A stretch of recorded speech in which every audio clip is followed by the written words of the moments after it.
Hey everyone, me Kevin here. Nancy Pelosi responded to Donald Trump's assertion that he would sign a $1.3 trillion stimulus proposal. We'll review that, and I'm going to review the state of stimulus and the path forward in this video. We'll focus on some good news. Quick reminder, the coupon code for the How to Make Money from Home Making YouTube videos and all of the Investing in Money courses expires in less than 48 hours.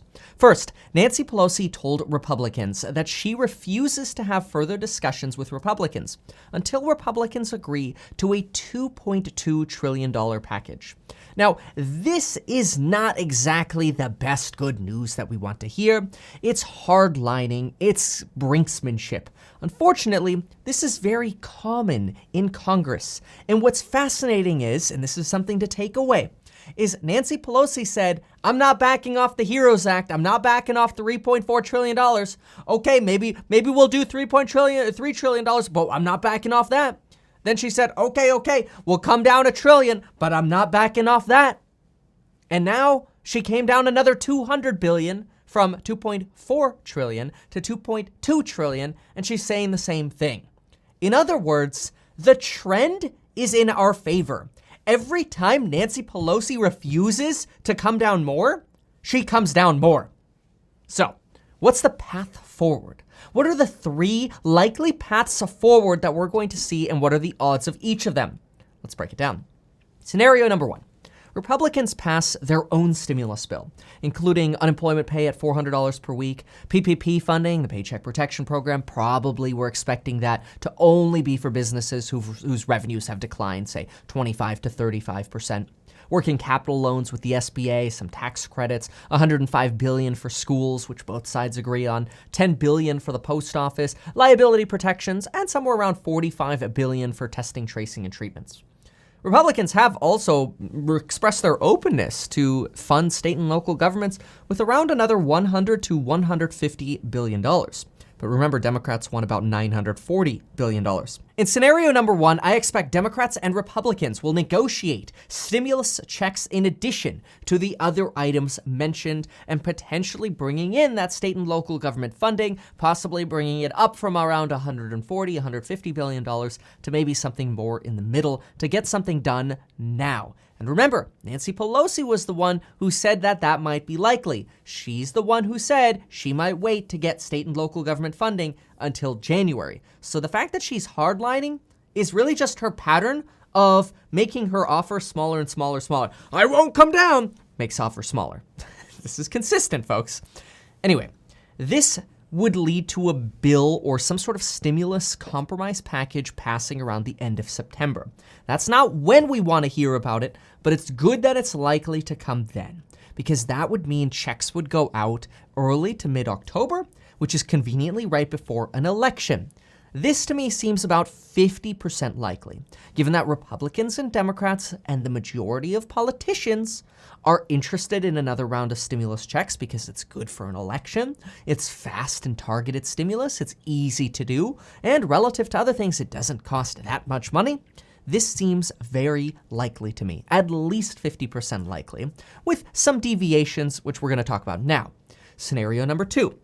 This is where we get into the market-based scenarios. Scenario number two has the market improving and then Democrats caving, which kind of they've been on that slippery slope already. And so here's what that means. If market data continues to improve on the economy, jobless claims, unemployment, and consumer spending, Democrats may end up caving and accepting Republicans' smaller deal at around 1.3 to maybe a slightly up negotiated bill of maybe 1.4 or 1.5 trillion, including likely stimulus checks, creating this compromise bill. This will likely happen also around the end of September, and those checks would arrive sometime in mid to early October, hopefully early. Remember, Treasury Secretary Mnuchin says he just needs 1 week to get checks out the door. This to me seems 20% likely, mostly because it's possible that economic data may not improve. Scenario number three, market data declines, and instead of Democrats caving, Republicans cave. If market data worsens on the economy, jobless claims, unemployment, and consumer spending, then Republicans will likely cave and accept a larger, maybe $1.8 to $2.2 trillion stimulus package. probably slightly off 2.2 to make them feel like they got something. So say 1.8 to maybe $2 trillion as a package. This, in my opinion, will also likely happen in late September, where we'll also see stimulus checks coming in early to mid-October. Now, here's what's cool about this. So far, all three of these scenarios lead us with stimulus checks by early to mid-October. Again, it's later than when we need it. $1,200 honestly isn't enough. We need more, but at least it's something, and everything is pointing to this time frame now. There is, though, a fourth scenario, and that makes up the remaining 10%. And that's that nothing gets done this year. In other words, we have to wait for a stimulus package until January, which means my beard's going to be very long because remember, I said I wouldn't shave until we get another stimulus package. So Lauren, my wife, and I have some incentive to see a stimulus package get done by early October because this thing's getting itchy already. Anyway, in the 10% scenario that nothing gets done, we'll likely see a government shutdown as well, which means we'll start 2021 much better than this year, and we'll start with a government shutdown, more political brinksmanship, and a new Congress and potentially a new White House, and then maybe we'll get something done. In my opinion, scenario number 4, even though we'll have to wait until January, which would mean that would be a birthday present for me, I do not believe is highly likely. That's why I only believe it's 10% likely, mostly because there is a lot of enthusiasm to get a stimulus check out prior to the election. Remember, whether you're a Republican or a Democrat, you're fighting your Republican or Democrat contender who's trying to take your seat. Getting a stimulus check out as an incumbent helps you get reelected. That means everybody in Congress right now wants to see another check. Everyone outside of Congress doesn't want to see another check.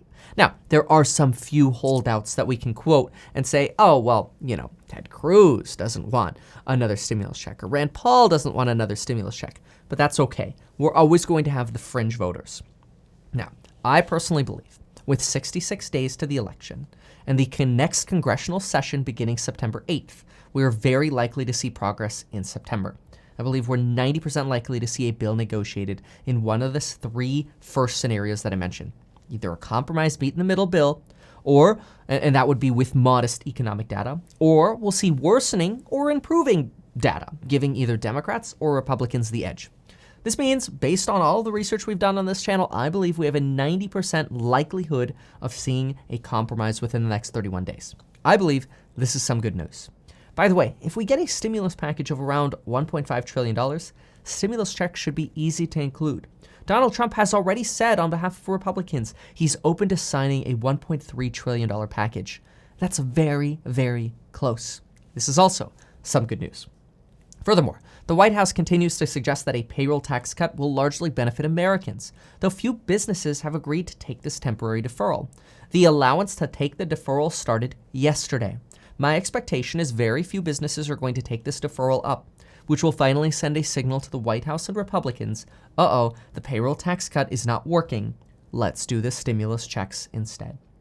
On unemployment, Kentucky, Montana, and West Virginia have all agreed to issue the $100 boost on top of the $300 boost coming from FEMA funds for the temporary unemployment relief via Donald Trump's executive order. D.C., Kansas, Nebraska, and North Dakota have still not applied for the unemployment program. This is very good news, though. So far, most states have applied. Furthermore, the Abbott Labs test, per former FDA Commissioner Dr. Scott Gottlieb, may become a popular tool outside of not just schools, but also businesses and restaurants in the near future. Now, the tests technically do need to be administered by a medical technician. However, many believe that businesses could easily charge some sort of cover charge for coming into, let's say, a bar or a restaurant. And remember, you only need to take the test once every so often, and then you could use the app and go patronize other businesses to show that you've been tested. There, in theory, could also become stations at like malls or downtown areas to basically consolidate the process. This is good news. In other good news, a Nevada man became the first person in the United States to catch COVID twice. Scientists say the unnamed 25-year-old from Reno tested positive for COVID on April 18th. And then on May 31st, he had symptoms of COVID again. 5 days later, he was hospitalized after the condition worsened and tested positive for COVID again. Now, I will say it's kind of odd that it took so long for us to realize that and report that, but hey, at least now we know it does look like it's possible to catch COVID twice, which isn't exactly the best news, but it's good news to know about to protect yourself. All right, folks, thank you so much for watching. If you've liked this, please consider sharing it. Consider subscribing to the channel. Check out that coupon code down below, and folks, we'll see you next time.